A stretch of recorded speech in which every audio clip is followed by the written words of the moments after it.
Sawyer, guess what today is? Ouch. Lunchtime, Paul?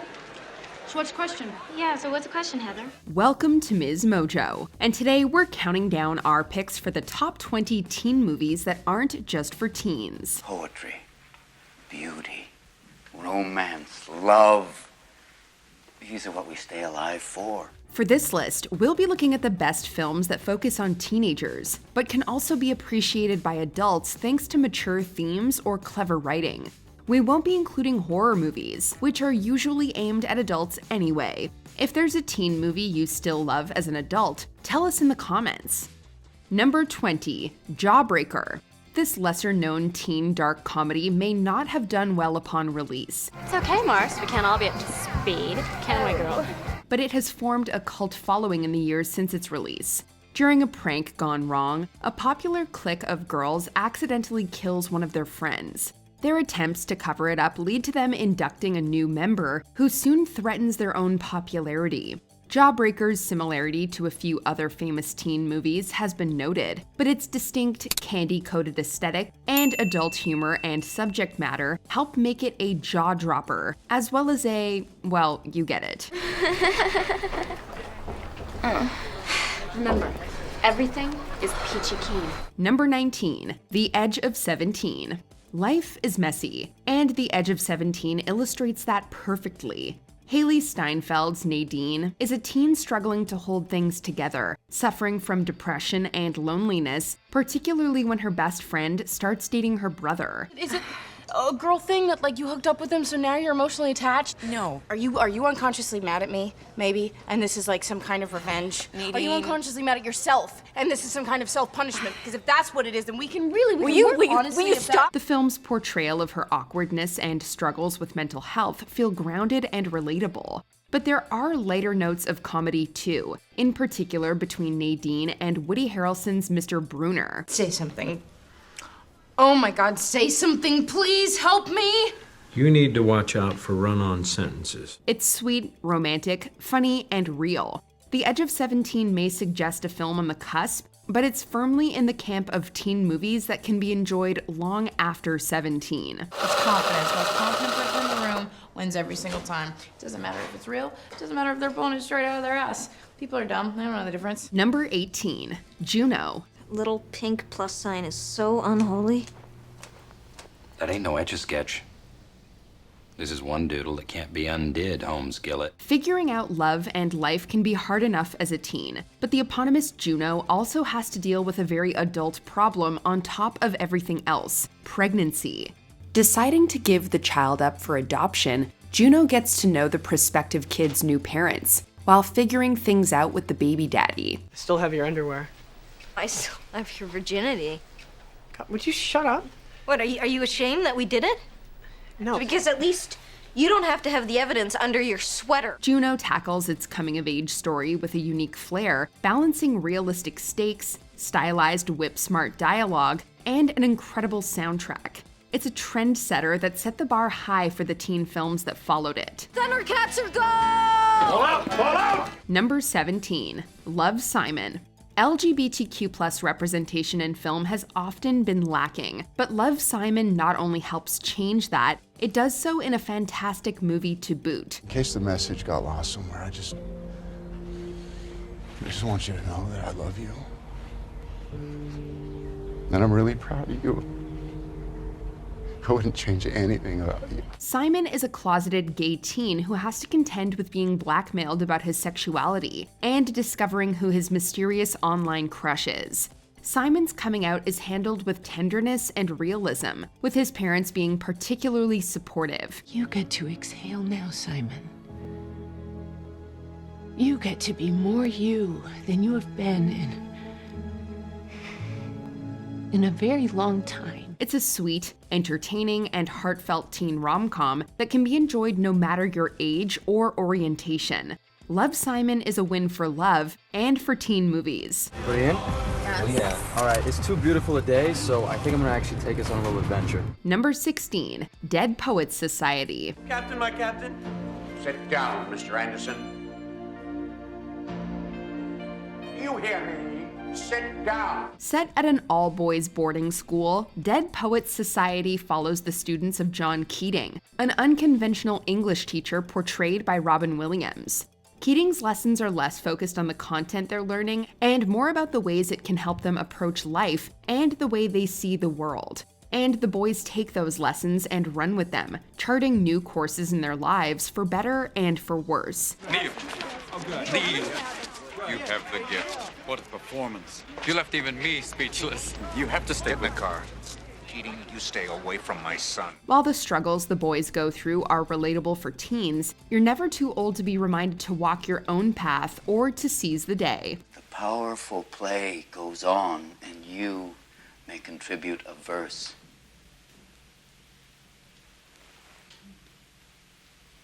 What will your verse be?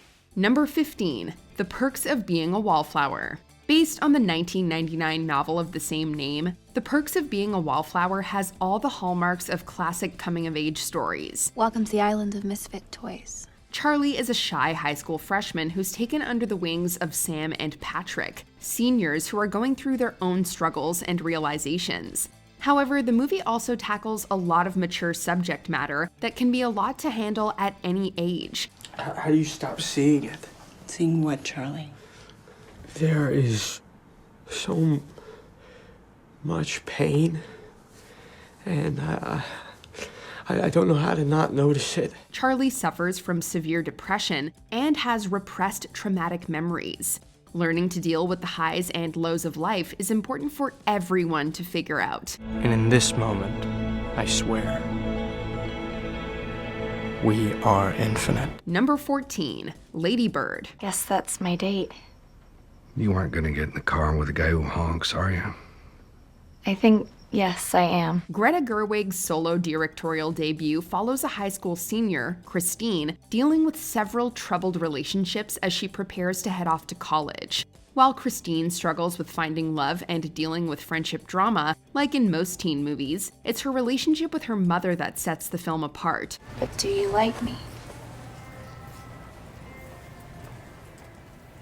I want you to be the very best version of yourself that you can be. What if this is the best version? As much as teens will relate to Christine as a high school student, adults can also see themselves in the relationship between Christine and her mother Marion, from either side. Growing up is tough, but so too is watching a child leave the nest, particularly when they're mad at you. With your work ethic, just go to city college and then to jail, and then back to city college, and then maybe you'd learn to pull yourself up and not expect everybody to do everything. Number 13, The Outsiders. A safe and stable home life isn't part of every teenager's reality, and The Outsiders is a classic illustration. The film follows a conflict between two rival gangs of different economic backgrounds, with particular emphasis on the life of Ponyboy Curtis. I don't think I could ever tell Steve or Two-Bit, or even Derry about the clouds and sunset. Just you and Soda Pop. Maybe Cherry Valance. Guess we're different, huh? The Outsiders features serious topics like dysfunctional families, gang violence, and income inequality, while also featuring teens just being teens and figuring out how to live their lives. Nothing gold can stay, but this film holds up no matter what age you watch it at. When you're a kid, everything's new. Dawn. Like the way you dig sunsets, Pony, that's gold. Keep it that way. It's a good way to be. Number 12, Boys in the Hood. When opportunities are denied to you, sometimes crime seems like the only option. Oh, we got a problem here? We got a problem here? Boys in the Hood follows Trey as he and his friends grow up in South Central LA. They all experience, and some participate in, gang violence, while Trey hopes to get into college. He's highly intelligent. He has enormous vocabulary. It's just that... Yes, go on. It's just that he has a very bad temper. Tragedy strikes repeatedly for the young protagonists. While the violent moments can be a lot to take in for younger teens, adults are more likely to handle it better, while also appreciating the themes about urban life and the challenges involved. Either they don't know, don't show, or don't care about what's going on in the hood.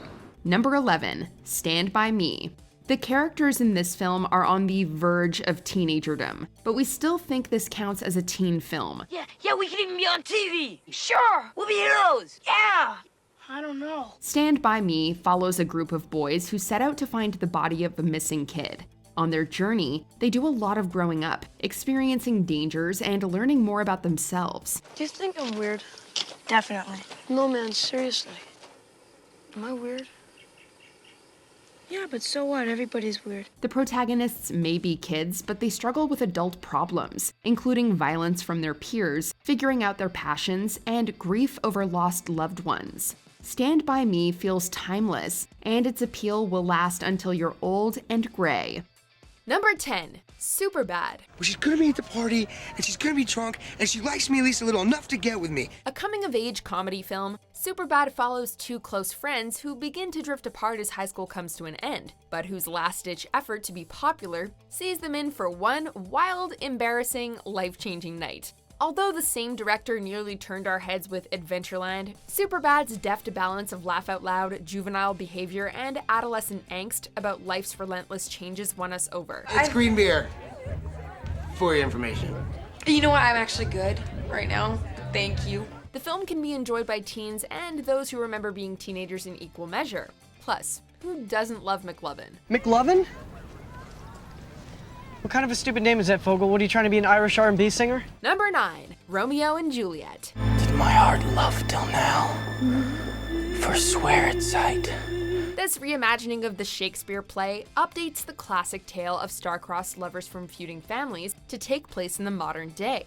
Although as teens many of us watched it for budding heartthrob Leonardo DiCaprio, or because it was our first exposure to Shakespeare in an English or theater class, Romeo and Juliet can be enjoyed by and as adults too, for its stylish aesthetic and fun take on the bard's work. I defy you, stars! It may not have been the first or last movie to update a Shakespearean play, but it helped popularize the practice, and for good reason. Romeo. Oh, Romeo, wherefore art thou Romeo? Number 8, Risky Business. I mean, this thing it's gotten way out of control. An early Tom Cruise hit, Risky Business sees an overachieving high school student cut loose when left alone by his parents, eventually accidentally running a brothel and learning more than he bargained for about running a business. What if I said I'd be your girlfriend next couple of days? As teens, the elements of intimacy and danger will no doubt appeal, while adults can probably appreciate the thematic examination of the transition between childhood and adulthood, as well as its commentary on capitalism. Still, we'd be lying if we said we hadn't thought about imitating that scene whenever we get our place to ourselves. Number 7, Rebel Without a Cause. You're tearing me apart! What? You say one thing, he says another, and everybody changes back again! Arguably a landmark of Hollywood cinema, Rebel Without a Cause follows teenage rebels Jim, Judy, and Plato, all struggling with parental issues, as well as peer pressure, that ultimately ends in tragedy for them. The difficulties we face in relating and understanding the previous generation is a very universal one that everyone can understand, and the acting, direction, and writing are all top-notch. Mom, I want to do something right! Whether you're an aging rebel hoping to enjoy a nostalgic film, or a teenage rebel still finding your voice, this film is one cause that can unite generations in praise. I know one thing. I'm not going back in that zoo. Number 6, Mean Girls. Why don't I know you? I'm new. I just moved here from Africa. A famed high school movie, Mean Girls follows a new girl at school who joins a superficial clique at the behest of her new friends in order to break them up from within, only to become the meanest of them all. You know I couldn't invite you. I had to pretend to be plastic. Buddy, you're not pretending anymore. You're plastic. Cold, shiny, hard plastic. Mean Girls captures many of the intricacies and idiosyncrasies of high school teens perfectly, and people of any age can enjoy its humor, characters, and countless quotable lines. She doesn't even go here! But whether you think the movie's plastic or totally fetch, it's definitely a must-watch for any age. Gretchen, stop trying to make fetch happen. It's not going to happen. Number 5, Heathers. Dear Diary, Heather told me she teaches people real life. This movie is so much more than a darker, older version of Mean Girls. Heathers follows Veronica, whose popular clique is composed of 3 girls with the same eponymous name. A prank gone too far and the influence of the new bad boy at school leads Veronica to take some violent revenge on her former friends. You a Heather? No, I'm a Veronica. The pitch black humor makes Heathers a very unique entry on our list, and one that should be seen by anyone whose sense of humor skews towards the shocking or grim, whether you attend school or it's a distant memory. Are we going to prom or to hell? Number 4, The Breakfast Club. Eat my shorts. A seminal teen film, The Breakfast Club follows a group of high school students from disparate backgrounds who learn more about each other and themselves when they all have detention together. We're all pretty bizarre. Some of us are just better at hiding it, that's all. Although certain parts certainly haven't aged well, The Breakfast Club remains relevant for its naturalistic dialogue, relatable characters, great music, and an excellent look into the difficulties in meeting our family's expectations of us. All of this helps ensure that The Breakfast Club is a teen film we won't forget about until we're old and gray. When you grow up, your heart dies. Who cares? I care. Number 3, The Virgin Suicides. Basically, what we have here is a dreamer. Someone completely out of touch with reality. This film follows a group of boys who take an interest in 5 sisters, whose sheltered lives become a topic of much speculation for them. Although primarily a drama, the young cast helps make it a teen movie in our books. The dialogue and situations are very relatable for kids of a similar age, but adults can still appreciate them. You're not even old enough to know how bad life gets. Obviously, Doctor. You've never been a 13-year-old girl. The movie's plot can make it a tough one to watch at any age, and the ambiguity surrounding the motivation for the deaths that unfold gives them a heartbreakingly true-to-life feeling. Look, she's laughing. He made her laugh. Number 2, 13. Mother's luck of your son! 13 may be in the title, but this is not an easy watch for those of that age. The film follows a young girl of that age as she falls in with a crowd that encourages more adult and illegal behaviors, including substance use and stealing. We can go and get tattoos. More piercings.